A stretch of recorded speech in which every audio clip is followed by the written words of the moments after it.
ඔයාගේ ලිප්ස් අඳුර වෙලා එතකොට වේලිලා ගොඩාක් ඩල් ලුක් එකක් නම් තියෙන්නේ මේ වීඩියෝ එක ඔයාට වෙල්කම් බැක් ටු මයි YouTube channel. ඔයාව මගේ channel එකට ආදරෙන් පිළිගන්නවා. ඉතින් මේ ට්‍රීට්මන්ට් එකට ඉස්සෙල්ලාම අපිට ඕන වෙන්නේ උණු වතුර. නටන උණු වතුර ටිකක් පිරිසිදු භාජනයකට ඉස්සෙල්ලාම දාලා ඊළඟට පිරිසිදු රෙදි කෑල්ලක් අරන් අර උණු වතුර එකේ පොඟෝල අරගෙන මේ විදිහට හොඳට අපේ තොල් දෙක පිහද ගන්න ඕනේ. මේ ස්ටෙප් එක ඉස්සෙල්ලාම මේ විදිහට කළාම අපේ ඩ්‍රයි ස්කින් එක එතකොට මැරුණුවම හොඳින් ඉවත් කරගන්න ලේසි වෙනවා. ඊළඟට අපි අපේ ලිප්ස් හොඳට ස්ක්‍රබ් කරගන්න ඕනේ. ඔයාලා මේ ට්‍රීට්මන්ට් එක කරන්න ඕනේ සතියකට සැරයක්. අපි අපේ බොඩි එක එතකොට ෆේස් එක ස්ක්‍රබ් කරනවා වගේම අපි අපේ ලිප්ස් ගැනත් උනන්දු වෙලා ලිප්ස් සතියකට සැරයක් අනිවාර්යයෙන්ම ස්ක්‍රබ් කරන්න ඕනේ.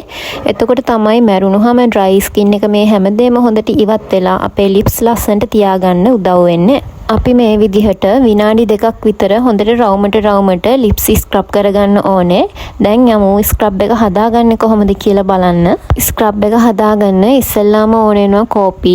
ඊට පස්සේ ඕන වෙනවා අපිට සීනි. සීනි අනිවාර්යෙන්ම ඕනේ. ඊළඟට ඔයාලට පුළුවන් මේකට දෙහි බිංදු 2-3ක් දාගන්න.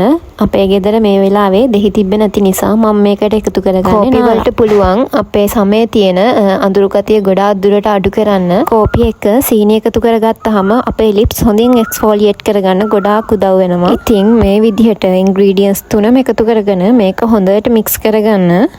දැන් අපි බලමු ඊළඟ ස්ටෙප් එක අපි කොහොමද කරගන්නේ කියලා. දැන් මේ මම ඇප්ලයි කරන්න යන්නේ මම හදපු ලිප් මාක්ස් එකක්.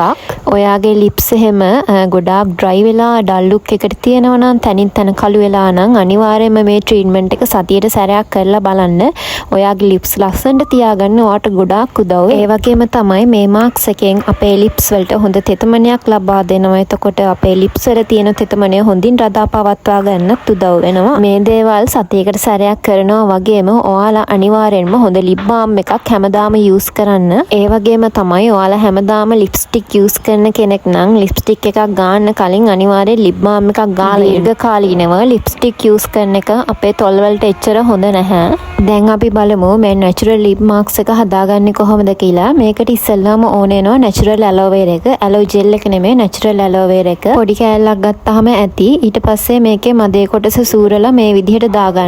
මේ ඇලෝවෙරා කියන්නේ අපේ ස්කින් එකේ තියෙන ප්‍රශ්න ගොඩකටම හොඳ විසඳුමක් දෙන්න පුළුවන් ඖෂධයක්.